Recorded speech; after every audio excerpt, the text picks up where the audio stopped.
A balloon rising vertically, so ito yung kanyang movement, velocity niya is 16 feet per second. Releases a sandbag. Yun o, tignan nyo na lang sa drawing.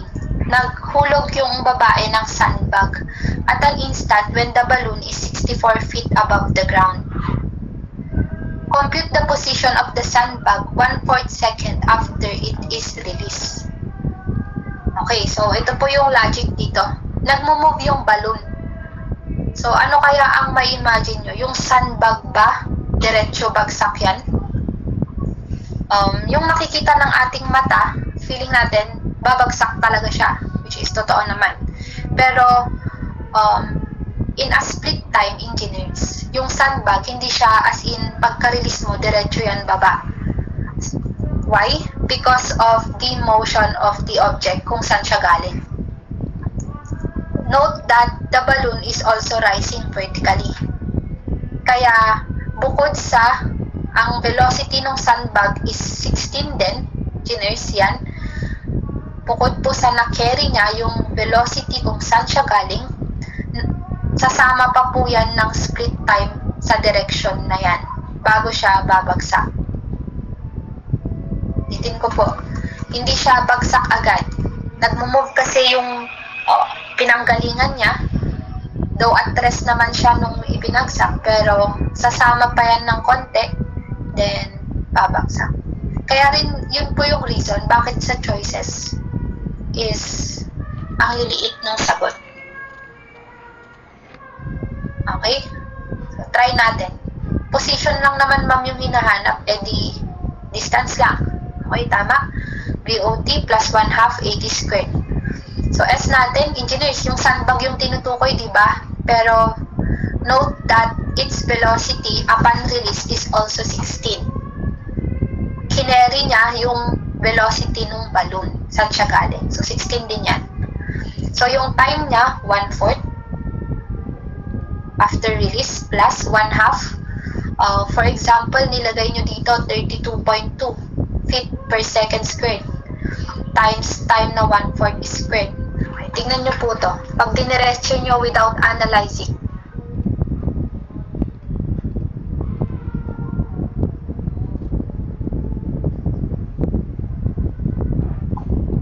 so, ang answer po, 5 feet. Nataon po nasa choices. Marurong kayo Tulad ng sinabi ko, yung balloon po sumama pa sa direction yung sandbag po sumama pa sa direction ng balloon. Ano ba yung direction ng balloon? Pataas. Kaya yung A ninyo here dapat negative. D10. Pagka po pataas ang motion, negative G ang isa-substitute. So, sumama pa siya. Bali, yung ginawa nyo na positive 32.2, yun yung feeling natin nangyayari sa sandbag na diretso siya bagsak. No, sasama pa po yan sa object kung saan siya galing. Kung naka-steady sana yung balloon, diretso yan bagsak. Pero pagka, yun ang tricky na part i-note nyo na lang. Nagmo-move yung body na kung saan nanggaling yung sandbag. Kaya, kineri pa niya. Pero split time lang yan, engineers. Maliit lang na segundo. Kaya tignan nyo to. Yung tinanong na 1/4, malamang time niya yan na pataas pa lang siya. Okay? So, ilan to kung tutuusin? Split time lang yung mangyayari. 3 feet lang yung sagot. So, letter B. Kung gusto nyo malaman, ma'am, yung 3 feet po ba na yan na yung max na na-reach niya? Careful kayo dito, engineers. Hindi mo pa masasabi na yan na yung naitaas niya bago siya bumagsak ng tuluyan. Okay, you can't say yet. Note na nagpa-final velocity yan 0. Di ba, engineers, na-observe nyo? Sa tuwing nagbabato kayo ng bola pataas, diretso pataas, darating sa time na mag-stop yung bola sa ere. Okay? Nag-i-stop siya, tapos tuluyan siyang bumabagsak. Babalik sa'yo. Okay? Yung pag-stop niya kasi na yun, na-reach na niya yung max height. At yung pag-stop niya na yun is final velocity, 0. Kaya nga nag-stop. velocity is 0. So kung tatanungin niyo po ako, ano yung height na itinaas niya ngayon, kung hindi 3 feet, i-apply mo yung VF squared, VO squared plus 2AS. Check natin. Kunwari, ipoprove ko po siguro na hindi 3 feet yan. Yung pinakasagad niya sanang ma-reach pataas. So 0 ito. Bakit 0? Say na-reach na niya yung pinakatuktok bago siya tuluyang bumagsak.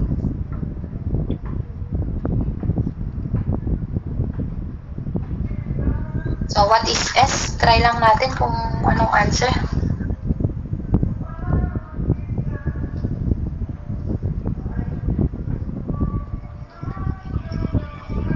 So answer is 3.98. So ito po yung pinakasagad na ma-reach sana nung sandbag. Pero ang tinatanong lang kasi after 1/4 second. So mahigit sa 1/4 second pala, pwede pa niyang maitaas ng 3.98. Kaya kung ang tanong dito sa inyo, engineers, ano yung maximum height na na-reach nung sandbag? Okay? Maximum height, syempre ito. Yung itinaas niya plus yung 64 feet. 64 feet kasi yung balloon from the ground.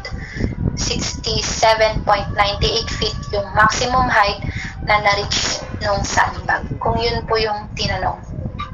And the rest, kahit paikutin na po yung problem dito, kaya nyo na pong isolve.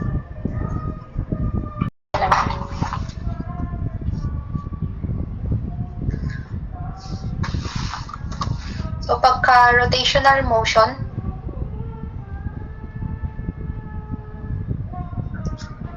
same lang po sa formula na yan. Papalitan lang natin yung mga variables.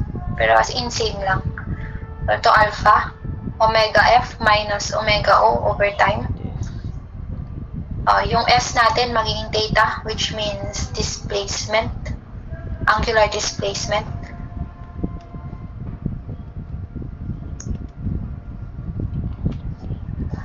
As in, same na same.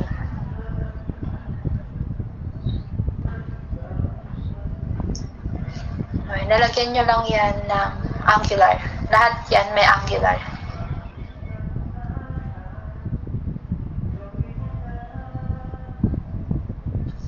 Same na po the rest.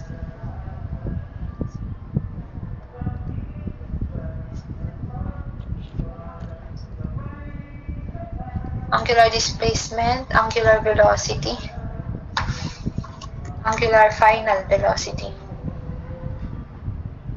then angular original or initial velocity. Ay, same lang naman, edi madali nyo lang masosolve ito. Papiyawin na lang natin. A wheel 0.6 meter in diameter starts from rest, so omega O is 0. Accelerates uniformly to an angular velocity of from rest to 100. Bale, angular siya, engineers, kaya ang nakikita nyo rad. Diba, unit of angle din yan, radian. O kaya revolution, pwede rin yung mga yan. Sa part ng angle pala, I mean. So, find the angular acceleration. Same na same, sa rectilinear. Kaya sana hindi kayo malito. Ang hint nyo lang din naman dito para masabi angular, yun nga, presence ng rad at saka revolution. Wala nang meters feet dito. Answer is 5, letter D. Rad per square second. Okay, next tayo. So, angular, yung mismong bilis ng pag-ikot kasi. Yan. Yung connect niya sa linear velocity, ito naman, engineers. Diba, V yung gamit natin kanina? Tapos ngayon, omega na. So, ito kasi rotation. Yung linear velocity, yung as in pag-move ng mga sasakyan. So, picturean nyo na lang din ito kasi direct sub siya.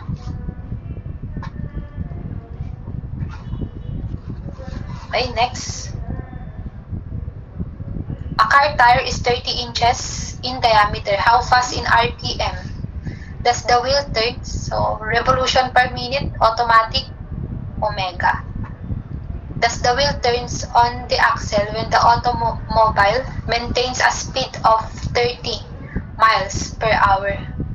Tingnan mo lang yung mga units, engineers. Itong 30 miles per hour, rate pa rin siya, di ba? Pero, tingnan mo yung unit niya, miles. Miles is a unit of distance. So, this is a linear velocity. Yung V na ginagamit natin kanina. Okay, tingnan nyo po yung drawing dito. So, yun yung relationship ni V at saka ni omega. So, omega, pag ikot nung gulong, V is yung pag-abante niya. And ang relationship po ng linear and angular velocity is R omega.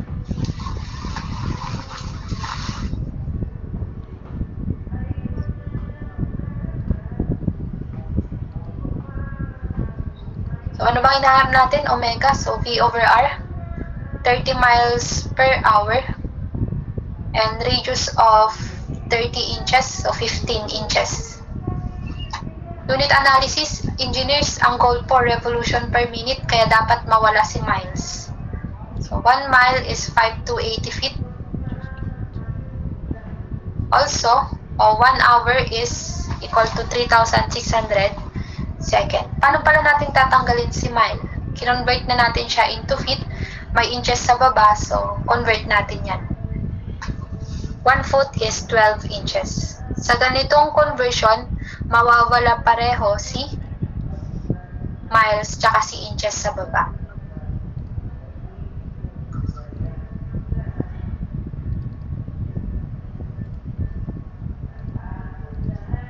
So, ano na lang po natira? Per hour. Pero hindi natin need si per hour, rather si minute. So, 60 minutes. Yan. Napansin nyo po, engineers, wala na pong natira sa numerator. Ang natira na lang po per minute kasi yung answer po na yan is rad per minute. Pagka unitless, radian na po siya. Pagka unitless. So, ito,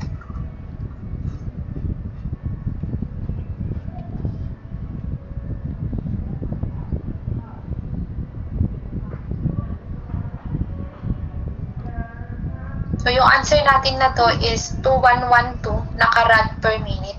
Converting to revolution. So, we have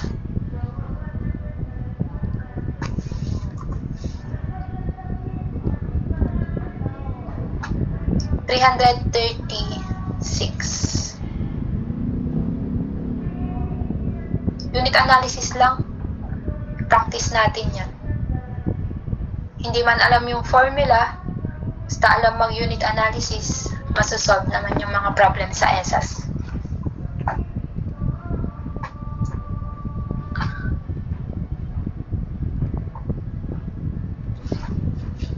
Okay, number 27.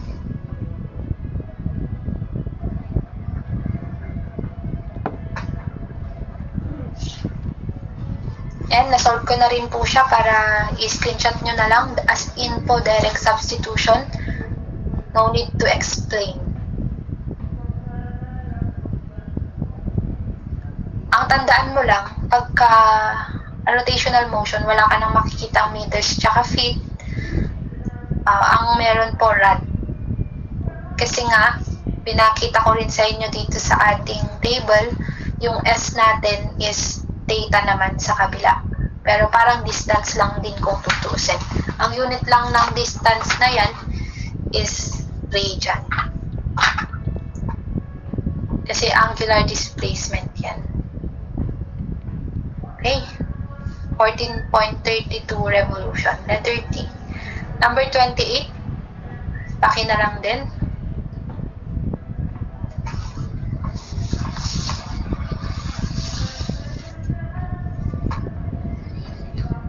Okay. We're done po with rotational motion. Next na aralin natin is projectile motion naman. So, ito naman po yung ating summary.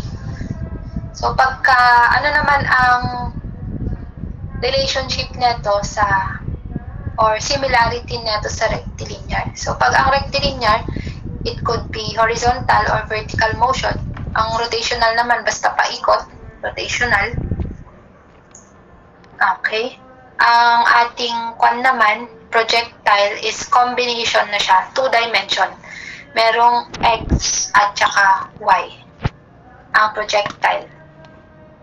2 dimension. 2D na siya. X direction and Y direction. So marami po tayong uri ng projectile. Ang isa po ninyong palatandaan is may angle ng pagkakabato. Unlike yung free fall kanina, diretso bagsak. Diba walang angle yun? Pag diretso, 0.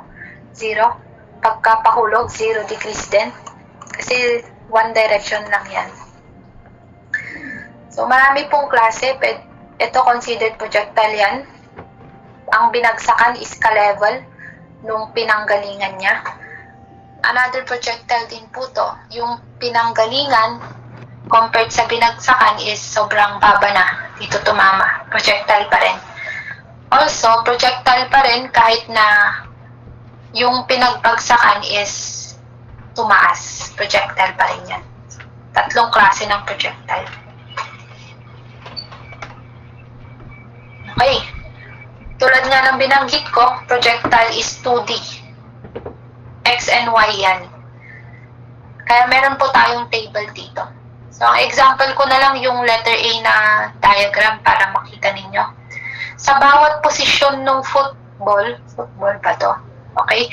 Meron niyang direction na X. Kunwari, ito, analyze mo yan. May X direction yan, or meron siyang i-move na distansya sa X, di ba? Ang formula po is VOXT. Si Y naman, meron din siyang i-move na taas. Displacement kasi yan. Okay. Now, unahin po muna siguro natin pala yung velocity. Kanina, alam nyo na kung ano yung velocity. So, dito, lalagyan pa rin natin ng velocity. Pero this time, so VO pa rin yan. This time is meron tayong angle. Theta.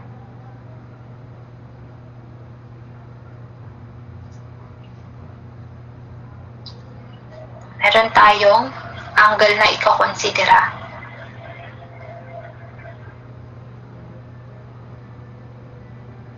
Okay. So, ilabas po natin yan. Yung VO, engineers, ito, meron yung component. So, familiar na kayo what is component.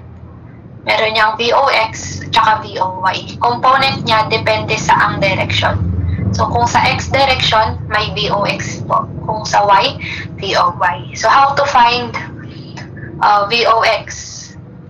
On lang to, tulad ng pinakita ko dun sa number, yung merong box na kinuhanan natin ng component. So, same na same. Merong function na cosine tsaka sine. So, ang talandaan nyo lang, pag X direction, cosine. So, VO, cosine theta.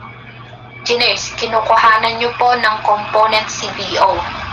Kaya VO cosine theta. Pag Y naman, VO sine theta. Yun na po si VO Y.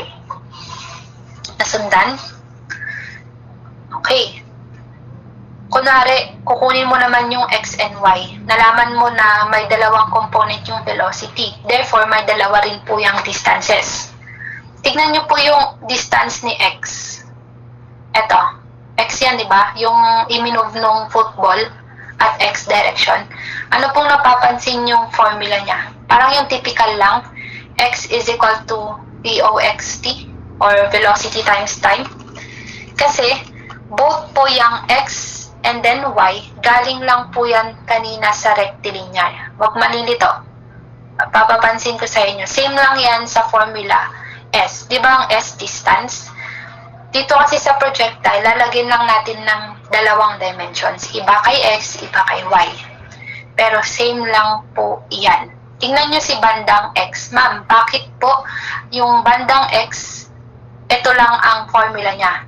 Bakit naging acceleration 0? Kasi dito, wala pong pagbabago sa velocity. Tulad ng sinabi ko kanina. Yung velocity niya dito sa unahan na VOX, same lang sa velocity niya dito. kahit nasan siya, same lang yung velocity niya sa x direction. Kaya ang x niya, wala ng 1/2 at squared kasi constant velocity.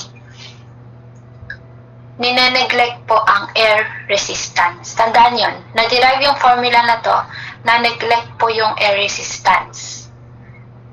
Nasundan? Now, bakit naman si y meron? Kasi tingnan mo, hawig na hawig. Nalagyan lang ng subscript x tsaka y. Geners. Okay? Tandaan mo lang, laging minus po kayo projectile. Huwag kakalimutan yan. Lagi yan minus. Hawig na hawig siya kasi sa y direction, engineers, diba ito ang y direction? Yan, y direction yan. Diba sobrang naapektuhan niya ng gravity? Kaya meron po yung part na to. Nasundan? Yung y direction lang ang naaapektuhan ng gravitational acceleration or yung g natin, hindi si x direction. Hindi siya naapektuhan nun.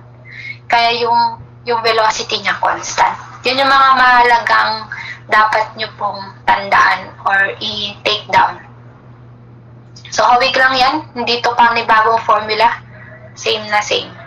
Even po itong final velocity, kung kanina ang paraan ng pag-solve natin is vf squared, vo squared plus 2as, tama? Para makuha mo yung final velocity. Dito sa x direction, you don't need to solve for final velocity kasi same lang siya sa original. Constant nga. Tulad ng sinabi ko.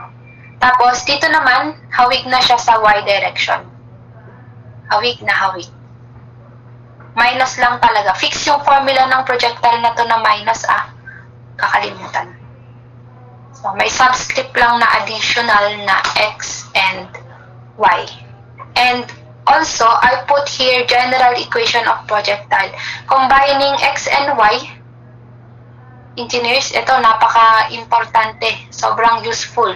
GEP, general equation of projectile. Memorize this one. Positive or negative y is equal to x tan theta minus g x squared 2vo cosine theta squared. Combination po nung dalawa. Makita nyo later on saan natin siya pwedeng i-apply and gaano siya ka-helpful. Okay, let's solve. 30. A golf ball is driven horizontally from an elevated tee. So, ito, yung tee natin yan, kung saan nakapatong yung golf ball natin. Naka-elevate daw siya, so medyo mataas. With a velocity of 80 feet per second. Sita mo agad, original velocity, 80 feet per second. It strikes the fairway at a time of 2.5 seconds bago siya bumagsak dito sa ibaba. Question, how far? Automatic distance, diba? Pero anong distance? Horizontal distance. Therefore, we're looking for x. Dalawa po ang distance ng projectile. Huwag kakalimutan. We have x and y. So, sa case natin, we're looking for x. Now, kung x lang naman pala na distance, ma'am, maalala ko po, hindi siya naapektuhan ng gravitational acceleration, kaya yung typical lang na distance over time. Tama. X is equal to Vox t. So, Vox, original velocity. Ano kaya yung component ni 80 sa x direction? Laging ganun yung tanong mo. Pag x direction, engineers, cosine lang.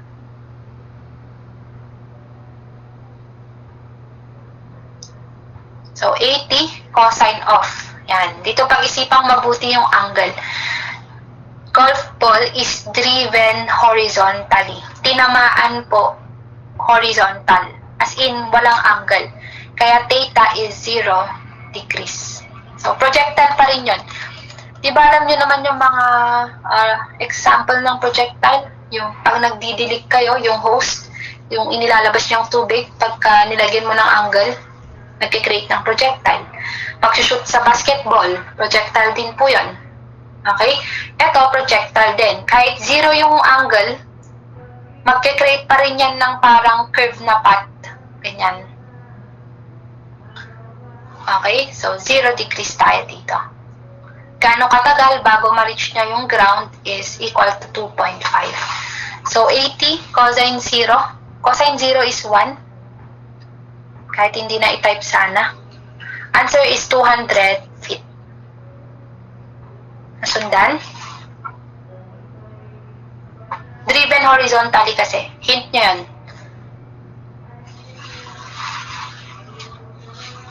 Tignan natin yung 30. Similar problem. This time, how far has it traveled vertically? Engineers, yung dulo na yung color blue dyan siya bumagsak, diba? Pero kung tutuusin, may taas din yan sa y direction, hindi lang sa x. Yun yung binabanggit ko kanina na ang projectile, 2 dimension, x and y. So this time, gaano naman kalayo vertically mula sa pinanggalingan niya. So ka-level lang yan. So anong gagamitin na formula? Ma'am, paalala ko ulit, distance lang po yan, VOT plus 1/2 AT squared, and maalala ko na si y direction na apektuhan ni gravitational acceleration. So pwede mong gamitin yan, VOYT minus 1/2 GT squared. So tama naman. So 80 sine naman, 2.5 minus 1/2 32.2. Baka magkamali ulit ako. So, time is 2.5 squared. So, what is our y? Equal to 80 sine 0 is 0. Kahit di na sana i-type to. 0 na to. Minus 16.1 2.5 squared. Answer is negative 100 feet. So, it's okay if you have negative answer. Kasi, balikan ko po dito. Diba may general equation of projectile tayo, nakalagay positive or negative y? Ganito po yun. Pag positive yung y, ibig sabihin, yung pinanggalingan niya compared sa pinagbagsakan is tumaas. Ang magandang gamitin color. Ito na lang red. Diba ito yung pinanggalingan niya? Dito. Tapos yung pinagbagsakan tumaas. So ito, positive y. Pero ito, nanggaling siya sa taas, biglang bumaba. Ito po ay negative y. So ito, same yung level ng pinagbagsakan, y is 0. So walang bearing kung sakali. Walang sign yan. Okay? Kaya, ang reason lang, bakit ma'am negative yan? Kasi, yung pinanggalingan niya at yung pinagbagsakan, ibig sabihin, pababa. So, it's okay. Obvious naman sa figure, bumagsak siya pababa, kaya negative. Question, can you use GEP here? In case? Yes. Meron naman na kayong X na solve natin kanina, 200 feet ba yun? Oo. You can use GEP. Try nyo na lang. Para makita nyo yung paggamit ng mga formula na flexible naman sila. Basta kompleto yung